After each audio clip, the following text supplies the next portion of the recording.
ang kapuslanan sa mga panultihon. Mao kini ang mga panultihon ni Solomon nga anak ni David ug hari sa Israel. Pinaagi ni ining mga panultihon, makat-onan mo ang kaalam ug maayong pamatasan ug ang pagsabot sa mga pulong nga nagahatag og kaalam. Motulid kini sa imong pamatasan aron mahimo kang maalamon nga nagasubay sa insakto, matarong ug makiangayon. Maghatag kini og kaalam sa mga walay nahibaluan ug maayong pagdesisyon ngadto sa mga kabatan-unan. Pinaagi sa pagpamati ni ini madugangan pagayod ang kaalam sa mga maalamon ug magiyahan ang mga may kahibalo. Aron masabtan ang kahulugan sa mga panultihon, mga sambingay ug mga tigmo sa mga maalamon.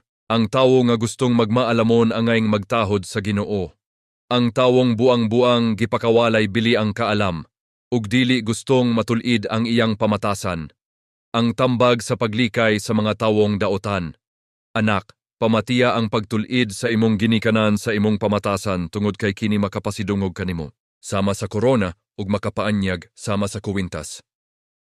Anak, ayaw pagpadala sa pagpangdani sa mga tawong makasasala. Umuban kanila kung moingon sila, dali, uban ka na mo. Mga tangkitag tawo ug atong patyon bisag walay sala. Buhi pa sila karon ug maayog panglawas apan pamatyon nato sila. Mahisama sila sa nahiadto na sa dapit sa mga patay. Makakuha kita kanilag mahalong kabtangan. Ug punon nato ang atong mga balay sa atong mga inilog. Sige na, uban ka na mo, ug bahinon ta ang atong mga inilog. Anak, ayaw gayod pag-uban kanila, likay sila. Kaysayon ra nila ang pagpakasala ug pagpatay ug tawo. Kawang lang ang pagbutang ug litagkon ng langgam nga dakponon nagatanaw. Nasayod ang langgam nga litagon siya, apan kining mga daotan wala masayod nga sila mismo ang mabiktima sa ilang binuhatan.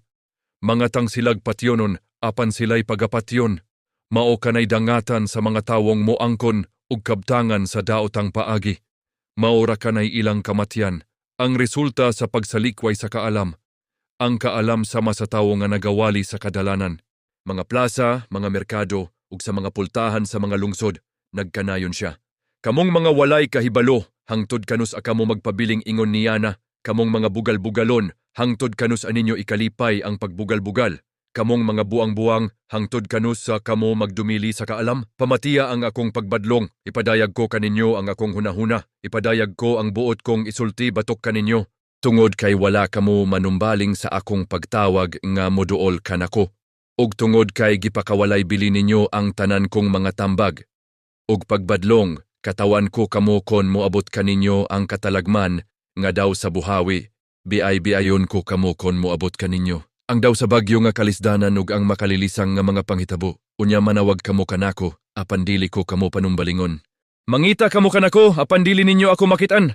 Tungod kay dili kamo, magpatudlo ug wala kamoy pagtahod sa Ginoo. Gipakawalay bili ninyo ang akong mga tambag ug gipakadautan ang akong pagbadlong.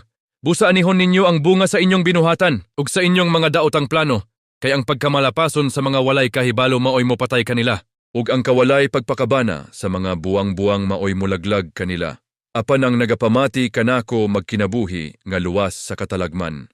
Walay mahitabo kaniya ug wala siyay angayng kahadlokan.